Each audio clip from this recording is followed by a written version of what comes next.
څومره چې هم مسلمانان زما دا غږ اوري نو عاجزانه ریکویسټ درته کومه چې د زړه نه توبه استغفار وباسئ.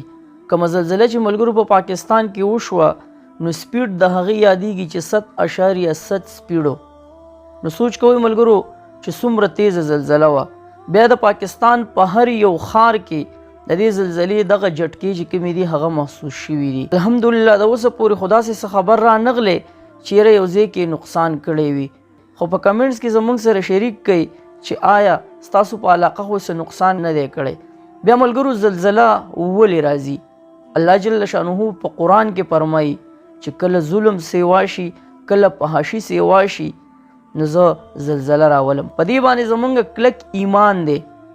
نن به دا خلک سوچ کوي چیرې په یو ځای کې به ظلم شوی، په یو ځای کې به د فحاشۍ یوه اډه وي، د هغې د وجې به دا زلزله راغلي. ما او تعالی خپله هم دا سوچ پکار دی چې کله ماسخوتن سملو نو چې موږ د ځان سره یو ذره برابر سوچ وکړو چې د سحر نه واله د دې ملاستې پورې ما څومره د ثواب کارونه وکړل او څومره مې غلط کارونه وکړل.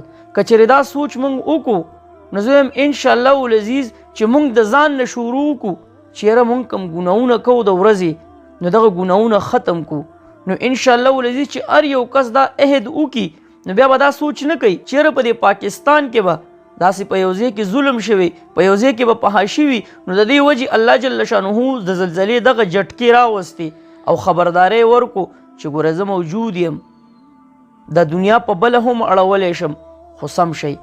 نو هر سړی دی دا سوچ وکړي، دا سوچ دی نه کوي چیرې په یو ځای کې به فحاشي رواني، په یو ځای کې به غلط کار رواني، په یو ځای کې به ظلم رواني، د دې وجې دا جټکې راغلې د زلزلې. نه، زه د ځان نه لاول شروع کوم چې ما نن ثواب کارونه څومره وکړل او غلط کارونه مې څومره وکړل. بیا که د پاکستان حالاتو ته وګورې ملګرو نو حالات ډېر بل طرف ته روان دي. ځکه بل طرف ته روان دي چې د ملک داسې حالات وي نو فحاشي به هم سیوا کیږي، بېدیني به هم سیوا کیږي، ظلمونه به هم سیوا کیږي. نو الله جل شانه دې زمونږ په د پاکستان باندې خپل رحم وکړي. په ترکي باندې خو زلزله راغله، مالداره ملکو ډېر زر واپس خپل ځای ته راوستو، خو زمونږ د ملک خو حالات هم داسې دي. الله مکه که داسې یو عذاب په موږ باندې راشي او زلزله په موږ باندې راشي نو چې موږ به څه کوو؟ چې دا نن کومه جټکه راغله ملګرو او دغه ماشومان موږ په غېږو کې اغوستي وو او هغه هم بهر ته بوتلل. تاسو ته مینت کوم، سوال درته کوم چې د زړه نه توبه استغفار وباسئ او د دې ملک دپاره دعاګانې وکړئ چې یا پروردګاره زمونږ په دې پاکستان ملک باندې خپل خصوصي رحم وکړي.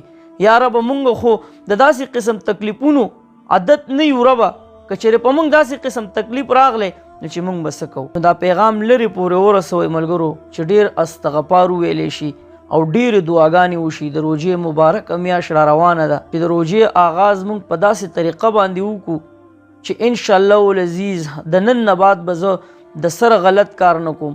زه به الله جل شانه د رضا کېدو کوشش کوم.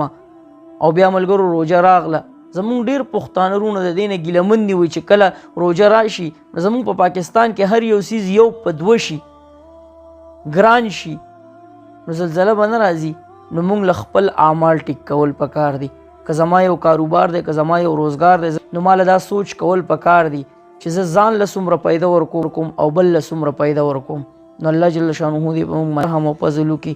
الله جل شانه دې موږ د داسې قسم تکلیفاتو نه وساتي. تاسو ټول وایئ امین. چېرته مې الله مخاداباد او خوشحاله ساته. د لوی الله پامان.